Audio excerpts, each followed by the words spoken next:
Introduction part में cover किया है कि एक्टिवेशन एनर्जी क्या है, पॉजिटिव और नेगेटिव कैटलिस्ट क्या है, और एक्टिवेशन एनर्जी और टाइम कोऑर्डिनेट के बीच जो ग्राफ है वो ड्रॉ किया है, और डेल्टा एच का कोई इफेक्ट नहीं, डेल्टा एच कोई चेंज नहीं होता है, ये मैंने आपको बताया है। उसमें फिर एग्जांपल होमोजेनियस कैटलिसिस का लिया था। अब इस वीडियो में मैं हेट्रोजेनियस कैटलिसिस का एग्जांपल दे रहा हूं, और जो मॉडर्न थ्योरी ऑफ कैटलिस्ट है, एड्सॉर्प्शन थ्योरी, वो मैं एक्सप्लेन करूंगा, और इसके बाद सारे एग्जांपल्स जो आपके विद इन द सिलेबस से इंपॉर्टेंट एग्जांपल वो सारे मैं लूंगा। ठीक है। Heterogeneous catalysis. अब हेट्रोजेनियस का मतलब हो गया यहाँ पे जो रिएक्टिंग सब्सटेंसेस, प्रोडक्ट और जो कैटलिस्ट हमने यूज किया है, इनके फिजिकल स्टेट अलग अलग होंगे। तो इसके लिए हम यहां लेंगे रिएक्टिंग सब्सटेंसेस एंड कैटलिस्ट। ये कैसे होंगे? In different phases.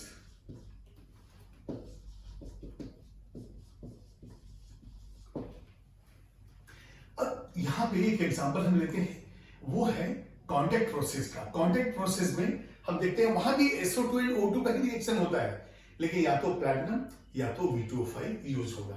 तो यहां रिएक्शन हो गया SO2। तो एग्जांपल हम ले लेंगे, एग्जांपल है कांटेक्ट प्रोसेस। SO2 2 टाइम्स है, ये गैस है, O2 गैस है। अब यहां पे देखिए प्लैटिनम, ये हो गया सॉलिड, और यहां से बना 2SO3। तो देखिए प्रोडक्ट और रिएक्टेंट सब गैसेस स्टेट में है, लेकिन जो प्लैटिनम है वो सॉलिड स्टेट में है। इसका एग्जांपल हो गया हेट्रोजेनियस कैटलिस्ट का। तो यहां पे PT और V2O5 ये कैटलिस्ट है। अभी देखिए प्लैटिनम जो है, एक्चुअली जब सल्फर डाइऑक्साइड जब ऑक्सीडाइज होता है, तो यहां जो सल्फर जो आयरन पायरेट हमने लिया है, वहां जहां से SO2 प्रोड्यूस हुआ है, उसमें होता है आर्सेनिक का इंप्यूरिटी AS2O3, और वो AS2O3 जो है इस प्लैटिनम के कैटालिटिक एक्टिविटी को कम कर देता है, इसलिए इतना कॉस्टली चीज हमारा बर्बाद हो जाएगा। तो इसलिए प्लैटिनम की जगह, अच्छा, जबकि हमारे पास जो प्लांट्स हैं, कांटेक्ट प्रोसेस के प्रोसेस में आपको बताऊंगा, वहां पे आर्सेनिक प्यूरिफायर है, जहां पे FeOH taken thrice, ferric hydroxide, वो AS2O3 को एब्सॉर्ब कर लेता है। इस तरह से हम AS2O3 को निकालने की पूरी कोशिश करते हैं, लेकिन फिर भी यदि थोड़ा बहुत AS2O3 रह गया और प्लैटिनम जो है इसके कैटालिटिक एक्टिविटी को पॉइजन किया, तो हमारी तो वेस्टेज है, हमारा कॉस्ट जो है H2SO4 मैन्युफैक्चरिंग का बढ़ जाएगा, इतना कॉस्टली चीज यदि यूज नहीं हुआ प्रॉपर्ली। इसलिए वहां पे हम कैटलिस्ट और V2O5 वैनेडियम पेंटॉक्साइड लेते हैं। ठीक है। तो ये हो गया SO2O2 का एक कांटेक्ट प्रोसेस। एक और एग्जांपल लेते हैं जो है हैबर्स प्रोसेस का। हेट्रो में एक और लेते हैं, हैबर्स। इसको हम हैबर बॉस प्रोसेस भी कहते हैं। यहां पे N2 गैस है, 3H2 गैस है, और यहां पे आयरन कैटलिस्ट है, यहां से बनता है NH3, और ये रिएक्शन जो है ये रिवर्सिबल है। हैबर प्रोसेस में N2 + 3H2 gives 2NH3। ये आयरन जो है कैटलिस्ट है, और इस आयरन के साथ एक हम प्रमोटर लेते हैं। प्रमोटर क्या करता है? प्रमोटर कैटलिस्ट की कैटालिटिक एक्टिविटी को बढ़ाता है। तो यहां पे Fe है कैटलिस्ट, एंड मॉलिब्डेनम है promoter. Promoter, it will increase catalytic activity जो है इसके प्रमोट करेगा। It will increase the catalytic activity of the catalyst. ये देखिए, यदि कैटलिस्ट की एक्टिविटी बढ़ गई तो उसको उससे प्रमोट किया, इसलिए हो गया कैटालिटिक एक्टिविटी का एग्जांपल। ठीक है। अब हम लोग कुछ दूसरे एग्जांपल भी लेते हैं। ब्लीचिंग पाउडर, ब्लीचिंग पाउडर को भी हम डिकम्पोज करते हैं, और वहां पे कोबाल्ट क्लोराइड यूज होता है। तो नेक्स्ट एग्जांपल, तो आप देखेंगे मैक्सिमम जो है ये अब डिकम्पोजिशन जो होगा CaOCl2 का ब्लीचिंग पाउडर, तो यहां पे डिकम्पोजिशन ऑफ ब्लीचिंग पाउडर, ये देखिए ये है CaOCl2 और यहां पे कोबाल्ट क्लोराइड हमने लिया, तो ये हो गया CaCl2 प्लस O2, तो इसको 2 टाइम्स ले लेंगे, 2 टाइम्स, इस तरह से जो है एग्जांपल्स। तो ठीक है, ये देखिए सॉलिड है, यहां पे ये गैस हो गया, ये तो सॉलिड है ही, तो डिकम्पोजिशन ऑफ ब्लीचिंग पाउडर हमने लिया। इस तरह से जो है कुछ और एग्जांपल्स हम लोग लेते हैं, फिर हम देखेंगे कि ये ट्रांजिशन एलिमेंट्स ने आखिर यहाँ पे क्या किया, वो क्यों कैटलिस्ट जैसा काम कर रहा है, और इसके बाद एक टेबल देंगे जिसके अंदर सारे जो हैं कैटलिस्ट जो हमारे सिलेबस में है वो रहेगा। और लास्ट में जैसा एज यूजुअल आपको मालूम है कि हर वीडियो में मैं डिस्कस होता हूं कुछ इंपॉर्टेंट क्वेश्चन, वो डिस्कस करेंगे, तो अब इसको नोट कीजिए। अब मैं आपको एक्सप्लेन कर रहा हूं कि ट्रांजिशन एलिमेंट ये कैटलिस्ट के जैसा बिहेव कैसे करता है। जो मॉडर्न एब्जॉर्प्शन थ्योरी है उसमें 2 पार्ट है। सबसे पहले तो आपको मालूम होना चाहिए कि एक होता है एडजॉर्प्शन, AD एडजॉर्प्शन, एक होता है AB एब्जॉर्प्शन। यहां मैं डिस्कस कर रहा हूं एडजॉर्प्शन, जो कि एक सरफेस फिनोमेनन है, और जो एब्जॉर्प्शन होता है वो बल्क फिनोमेनन होता है। सरफेस केमिस्ट्री में इसके बारे में और ज्यादा देखेंगे। तो जब ट्रांजिशन एलिमेंट्स को हम लेते हैं एज ए कैटलिस्ट, तो ट्रांजिशन एलिमेंट्स में जो अनपेयर्ड इलेक्ट्रॉन्स हैं वो रिएक्टेंट के साथ रिएक्ट करते हैं और एक एक्टिवेटेड कॉम्प्लेक्स बनाते हैं जो एक इंटरमीडिएट प्रोडक्ट है। एक्टिवेटेड कॉम्प्लेक्स का मतलब ये नहीं हो कि कोई कोऑर्डिनेशन कंपाउंड या कोई कॉम्प्लेक्स बना, बल्कि लाइक अदर मॉलिक्यूल ही है, लेकिन डिफरेंस ये है कि रिएक्टेंट से बहुत ज्यादा इसकी एनर्जी है। अब आपको मालूम है कि यदि सिस्टम का एनर्जी बढ़ जाए तो उसकी स्टेबिलिटी तो कम हो जाती है। तो ये जो एक्टिवेटेड कॉम्प्लेक्स बना जिसकी एनर्जी ज्यादा है, वो क्या करेगा, डिकम्पोज करेगा इस इंटरमीडिएट कॉम्प्लेक्स को, और फिर से मिल जाएगा प्रोडक्ट, और ये जो हमारे पास कैटलिस्ट है एज इट इज मिल जाएगा। तो यहां पे modern theory of catalyst is based on absorption. बिल्कुल आपको याद रखना पड़ेगा, क्योंकि क्वेश्चन आता है कि एब्जॉर्प्शन पे है या एब्जॉर्प्शन पे है या सॉर्प्शन पे है, तो ये बेस्ड ऑन एब्जॉर्प्शन है। अब यहां पे देखिए आप, जो ट्रांजिशन एलिमेंट्स हम लेते हैं इसके लिए इलेक्ट्रॉनिक कॉन्फिगरेशन हम क्या लिखते हैं, NS0 to 2 N-1D 1 to 10। ठीक है, वो कंडीशन है कि अब NS2 भी नहीं होना चाहिए, N-1D 10, हम उसके ऊपर नहीं जा रहे हैं। अभी देख रहे हैं कि अनपेयर्ड D इलेक्ट्रॉन्स अवेलेबल हैं, तो यहां पे unpaired N-1D electrons are available. अब ये जो अनपेयर्ड इलेक्ट्रॉन्स है वो क्या करेंगे, फ्री वैलेंसी प्रोवाइड कर रहे हैं, रिएक्टिंग सब्सटेंसेस के साथ ये रिएक्ट करेंगे, और यहां पे कोई ना कोई एक कॉम्प्लेक्स बनेगा, मतलब complex coordination compounding intermediate complex जो लाइक अदर मॉलिक्यूल ये है। और वो जो इंटरमीडिएट कॉम्प्लेक्स या इंटरमीडिएट जो कंपाउंड बनेगा वो हाईली एनर्जेटिक है, इसका एनर्जी बहुत ज्यादा है, और सिस्टम विथ मोर एनर्जी तो अनस्टेबल होना ही है, तो ये डिकम्पोज हो जाएगा और हमें मिल जाएगा प्रोडक्ट और कैटलिस्ट बाहर। तो कैटलिस्ट का भाई हमने तो कुछ नहीं किया। अब ये देखिए, ये रिएक्टेड है, वो प्रोडक्ट है, हम तो एज इट इज है, मतलब it remains as it is not going to change its composition, लेकिन इसने रिएक्टेंट को प्रोडक्ट बना लिया। तो यहां पे यदि मैं देखूं, ये देखिए ये हो गया रिएक्टेंट, यहां पे हमने लिया कैटलिस्ट। अब यहां पे क्या बनेगा, एक इंटरमीडिएट कॉम्प्लेक्स। मैं आपको बार बार कह रहा हूं, ये कॉम्प्लेक्स मतलब ऑर्गेनिक ये कोई ना तो ऑर्गेनोमेट्रिक कंपाउंड है और ना ही ये कोई कोऑर्डिनेशन कंपाउंड है। एक कॉमन टर्म हमने यूज किया है इंटरमीडिएट कॉम्प्लेक्स, जिसकी एनर्जी ज्यादा है।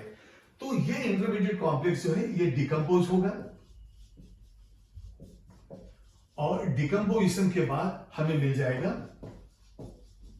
प्रोडक्ट, और फिर कैटलिस्ट जो है एज इट इज हमें मिल जाएगा।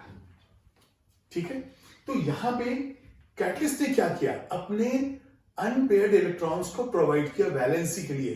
तो फ्री वैलेंसी जो है ये ट्रांजिशन एलिमेंट प्रोवाइड किया, उससे इंटरमीडिएट बना, उसके बाद फिर उसका डिकम्पोजिशन हो गया। तो ये जो है, जितने अनपेड इलेक्ट्रॉन होंगे उतना ज्यादा इफेक्टिव होगा कैटलिस्ट। नेक्स्ट, अब नंबर ऑफ अनपेड इलेक्ट्रॉन्स को हम कैसे बढ़ाएं? यदि मान लीजिए इलेक्ट्रॉन कम ही है, और ये जो है बेस्ड किस पे है? एड्सॉर्प्शन पे। ये मैंने आपको दिया एड्सॉर्प्शन पे। यदि एड्सॉर्प्शन पे है तो एड्सॉर्प्शन जो है सरफेस फिनोमिनन है, इसका मतलब हमें कैटलिस्ट चाहिए पाउडर। तो यहां पे हम लिखेंगे एड्सॉर्प्शन के बारे में, adsorption is the surface phenomena. Adsorption is the surface phenomenon. Hence, कैसा चाहिए? बिग पीसेस का कैटलिस्ट चाहिए या पाउडर? पाउडर चाहिए। Hence, powdered catalyst is more effective. अब ये जो है मोर इफेक्टिव है, तो इस पे एक बड़ा अच्छा क्वेश्चन है, रेनी निकल का। अब ये बताइए, रेनी निकल क्या है? पाउडर निकल है। इसका नाम जो रेनी निकल है, उसकी वजह से हमको ये देखना है कि आखिर ये बना कैसे। क्या दूसरे कैटलिस्ट से तुलना में ये कैसे बना? भाई दूसरे कैटलिस्ट को तो हम ब्रेक कर सकते हैं, पाउडर बना सकते हैं, लेकिन इसके लिए एक अलग से हम मेथड फॉलो करते हैं, वो मैं आपको बताऊंगा। तो यहां पे मैं ले रहा हूं एग्जांपल रेनी निकल। अब ये देखिए, रेनी निकल जो है ये पाउडर फॉर्म है, लेकिन पाउडर हमने कोई ग्राइंड नहीं किए हैं। निकल एल्यूमिनियम एलॉय हम लेते हैं, NiDAl एलॉय, और इसको हम डिसॉल्व कर देते हैं NaOH में। जब NaOH में डिसॉल्व करेंगे तो एल्यूमिनियम क्या है? एम्फोटेरिक है, वो डिसॉल्व हो जाता है, और फिर जो एलॉय से पाउडर निकल जो बनता है वो हो गया हमारा रेनी निकल, पाउडर, फाइन पाउडर निकल, रेनी निकल। तो ये आपको मालूम होना चाहिए कि रेनी निकल के लिए हम निकल एल्यूमिनियम एलॉय को NaOH में डिसॉल्व करते हैं। ठीक है, तो इसको नोट कीजिए आप। अभी देखिए, ये निकल एल्यूमिनियम एलॉय हो गया, इसको हम डिसॉल्व कर रहे हैं NaOH में, एक्वस में। तो एल्यूमिनियम गेट से डिसॉल्व। अब यहां पे NaAlO2 प्लस H2 बनेगा, और ये निकल जो है बच जाएगा। तो यहां निकल हो गया, nickel left plus aluminium gets dissolve in NaOH। अब आपको मालूम है कि ये एल्यूमिनियम जो है जब NaOH के साथ रिएक्ट करता है तो ये रिएक्शन होता है। यहां पे NaAlO2 प्लस H2 बनता है। अब यहां देखते हैं इसको बैलेंस करके, तो 4 ऑक्सीजन है, 2 यहां से है तो 2 यहां कर लेते हैं, तो ये हो गया 3 हाइड्रोजन। तो इस एलॉय से एल्यूमिनियम सिर्फ रिएक्ट करेगा, क्यों? क्योंकि एल्यूमिनियम जो है वो एम्फोटेरिक मेटल है। तो एल्यूमिनियम इज, जनरली आप देखेंगे कि मेटल किससे रिएक्ट करता है? डाइल्यूट एसिड या कंसंट्रेटेड एसिड से। लेकिन जो मेटल एसिड के साथ, बेस के साथ भी रिएक्ट करे, मतलब एसिड से तो रिएक्शन करेगी, साथ में यदि बेस के साथ भी इसके रिएक्शंस है तो फिर तो ये एम्फोटेरिक हो जाता है। तो एल्यूमिनियम इज एम्फोटेरिक मेटल। तो एम्फोटेरिक मेटल, इसलिए ये एल्यूमिनियम डिसॉल्व हो गया, और निकल जो है ये पाउडर फॉर्म जो है बच गया। तो यहां पे यूजेस ऑफ रेनी निकल हम लोग देखेंगे। तो यूजेस में पहला हम देखेंगे हाइड्रोजनेशन ऑफ अनसैचुरेटेड हाइड्रोकार्बन्स। अब देखिए, अनसैचुरेटेड में आप क्या ले सकते हैं? आप C2H2 ले लीजिए। इसको जो है एल्केन बनने के लिए 4 हाइड्रोजन की जरूरत है, चारों के चारों निकल प्रोवाइड कर देगा। क्यों? ये बेटर कैटलिस्ट है, यहां पे कोई कंट्रोल ही नहीं करता है, जितना हाइड्रोजन चाहिए ले जाओ। तो यहां पे ये देखिए C2H2 है प्लस 2H2 है, यहां पे हमने निकल लिया है, और ये हो गया C2H6। तो यहां पे इथाइन या एसिटिलीन से हमें क्या मिल गया? इथेन।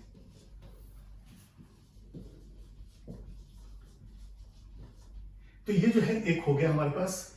इसके बाद अब हम देखेंगे कि जो सेकेंड जो है यदि एंथ्राक्विनॉन है, क्विनॉल है, तो वो कैसे बनेगा?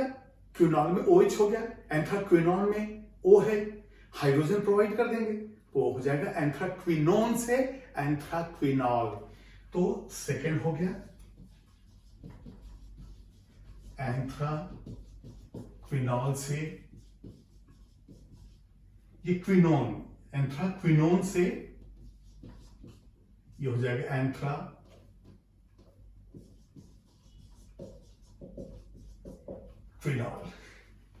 ठीक है, एंथ्राक्विनोन से हो गया एंथ्राक्विनॉल।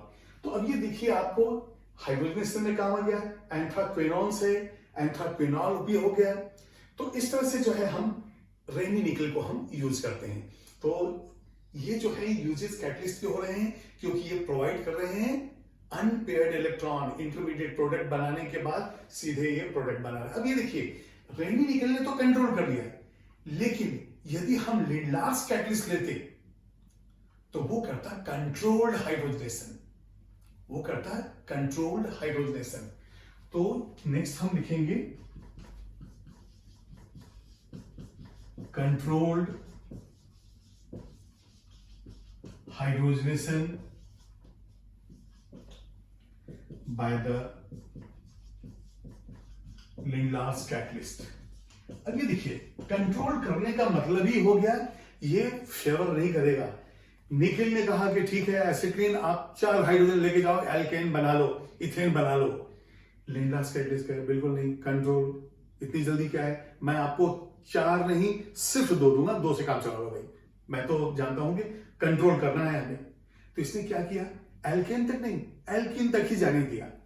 तो यहां पे हम देखेंगे कि पहले तो लिंडलार्स कैटलिस्ट क्या है, palladium spreaded over BaSO4 and poison with quinoline. तो ये हो गया PD spreaded over BaSO4 and poisoned with quinoline। अब ये देखिए क्विनोलिन ने इसकी एक्टिविटी को कम कर दिया, इतना कम कर दिया कि इसने हाइड्रोजनेशन को ही कंट्रोल कर लिया। तो अब उसके रिएक्शन को भी देखते हैं हम लोग।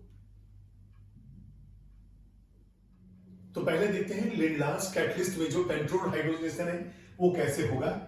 ये देखिए C2H2 है, इसका हाइड्रोजनेशन किया हमने, यहां पे palladium spreaded over BaSO4 and poison with quinoline ऐसे कर दिए, तो यहां पे बन जाएगा C2H4। ये कंट्रोल हो गया, यदि कंट्रोल नहीं होता तो सीधे C2H6 बनता। अब यहां पे कुछ और मैंने एग्जांपल लिए हैं, इसको देखिए। इन C6H6 फॉर्मेशन, तो यहां पे फॉर्मेशन ऑफ C6H6, देखिए हीटेड आयरन ट्यूब हो और उसके अंदर से आप एसिटिलीन को पास कीजिए तो वहां पे आपको मिलेगा बेंजीन। तो यहां पे C2H2, ये 3 टाइम्स ये पोलराइजेशन हो रहा है, ये आयरन के ट्यूब में है, ये हीटिंग कंडीशन में है, यहां से बनेगा आपको C6H6। ठीक है, तो फॉर्मेशन ऑफ C6H6 हमने ले लिया है। इसके बाद फॉर्मेशन ऑफ सिलिकॉन्स, तो सिलिकॉन्स के फॉर्मेशन में कॉपर यूज होता है। तो यहां पे हम ये ले सकते हैं। अब ये देखिए जो हम सिलिकॉन्स लेते हैं, हम क्लोरो डेरिवेटिव्स लेते हैं और उसका हम हाइड्रोलिसिस करते हैं। तो फॉर्मेशन ऑफ सिलिकॉन्स, अब देखिए सिलिकॉन अलग है, ये सिलिकॉन्स है, जैसे कीटोन्स में CO है, वैसे सिलिकॉन में RSiO ये ग्रुप बिल्कुल प्रेजेंट रहता है। तो जब हम यहां पे R2SiCl2 लेते हैं और इसका हाइड्रोलिसिस करते हैं, तो यहां पे कॉपर जो है यूज होता है एज ए कैटलिस्ट। अभी देखिए कॉपर यूज हो गया, तो जितने भी Cl हैं वो OH से रिलेटेड हैं और HCl बन जाएगा। तो यहां पे जो रिएक्शन होता है, ये देखिए R, इसके बाद ये हो जाता है Si R, और ये जो Cl था यहां पे आ गया OH, यहां पे आ गया OH और प्लस 2HCl, और फिर यहां से जो है ये पॉलीमराइजेशन होगा और यहां पे बनेगा सिलिकॉन्स। तो सिलिकॉन के मॉलिक्यूल बनेगा। तो ये जो सिलिकॉन यहां पे बना उसमें क्या होगा, ये SiO ऐसा कॉमन हो जाएगा। इसका मतलब ये हो गया हमारे पास R, यहां पे हो जाएगा SiRO,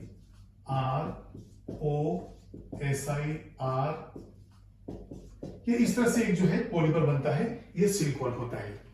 ठीक है, ये जो एक्सटीरियर पेंट्स जो होते हैं जो दीवारों के ऊपर का, उसमें आप देखिएगा सिलिकॉन भी हम यूज करते हैं। तो सिलिकॉन वाटर रेजिस्टेंट है, ये वाटर को जो है अब्सॉर्ब होने नहीं देते हैं, इसलिए एक्सटीरियर पेंट में जो है ये सिलिकॉन यूज होता है। तो ये हो गया फॉर्मेशन ऑफ सिलिकॉन। इसका हमारे पास है polymerization of ethene by Ziegler Natta catalyst. अब ये जिगलर-नाटा कैटलिस्ट है, ये भी बहुत इंपॉर्टेंट है, ये जिगलर-नाटा कैटलिस्ट। तो ये भी हमको देखना है, चलिए इसको भी हम लोग देखते हैं अभी। अब ये जिगलर-नाटा कैटलिस्ट में यहां जो है पॉलीमराइजेशन हो रहा है, इथीन से पॉलीथीन बनेगा, और ये जो पॉलीथीन बनेगा उसके अंदर जो पॉलीमराइजेशन हो रहा है, तो कई बार डायरेक्ट क्वेश्चन आता है कि जिगलर-नाटा कैटलिस्ट कौन सा है, तो ये TiCl4 है, ट्राई एल्काइल एल्यूमिनियम है। तो यहां पे यदि मैं हेडिंग ही डाल दूं जिगलर-नाटा कैटलिस्ट, जिगलर-नाटा कैटलिस्ट, और कहां पे यूज हो रहा है, catalyst is used in the polymerisation of ethene. Ethene का जो है हम पॉलीमराइजेशन करेंगे, और जिगलर-नाटा कैटलिस्ट का कंपोजिशन भी यहां पे लिखेंगे। तो यहां पे TiCl4 प्लस, ये देखिए ट्राई एल्काइल एल्यूमिनियम, ये जो है जिगलर-नाटा कैटलिस्ट का कंपोजिशन है। ये कई एग्जाम में पूछा गया है, तो ये आपको याद रखना है। और जिगलर-नाटा कैटलिस्ट जो है, ये जो C2H2 है, देखिए N टाइम्स है, यहां से यहां हम ले लेंगे TiCl4 Al C2H5 taken thrice, इसके साथ ये भी है, और यहां से ये इथीन है ये, तो यहां पे इथीन से पॉलीथीन, तो यहां पे C2H4 ये N टाइम्स हो जाता है।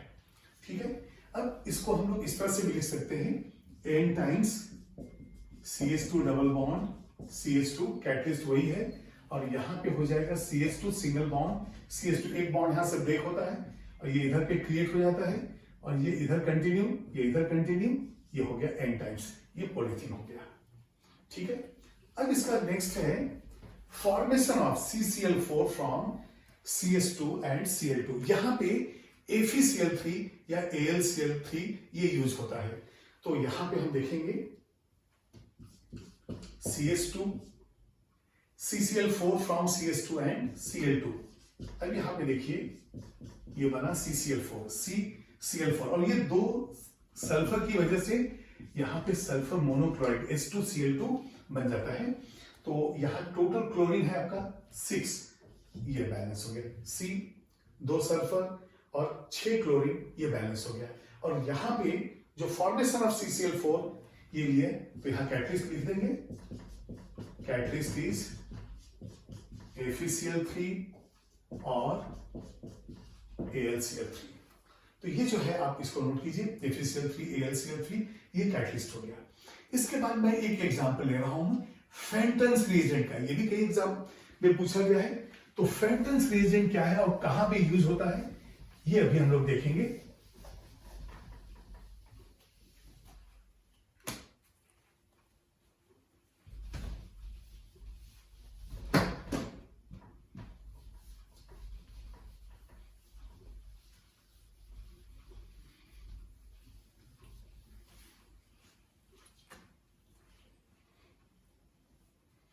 यस, अब लीजिए आप बेंजीन टू फिनॉल,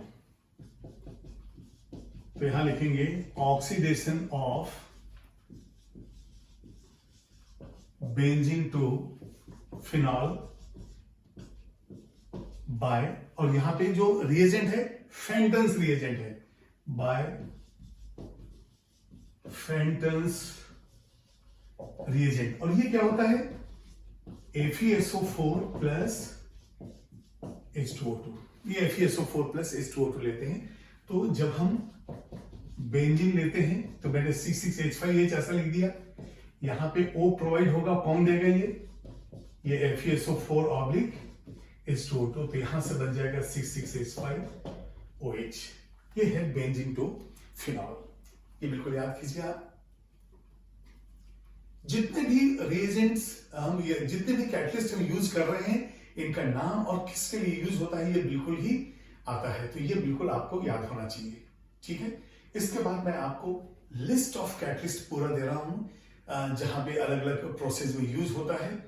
अब ये बताइए, जब आपने MnO2 लिया, H2O2 भी डिकम्पोज हुआ, KClO3 भी डिकम्पोज हुआ, तो कई बार आपको कैटलिस्ट लेके रिएक्शन देंगे कि किस रिएक्शन में ये यूज हो रहा है, या रिएक्शन देके पूछेंगे कौन सा कैटलिस्ट, या फिर डायरेक्टली आपसे नाम पूछा जाएगा कि इस नाम में कौन सा कैटलिस्ट है, ठीक है। तो इसको नोट कीजिए।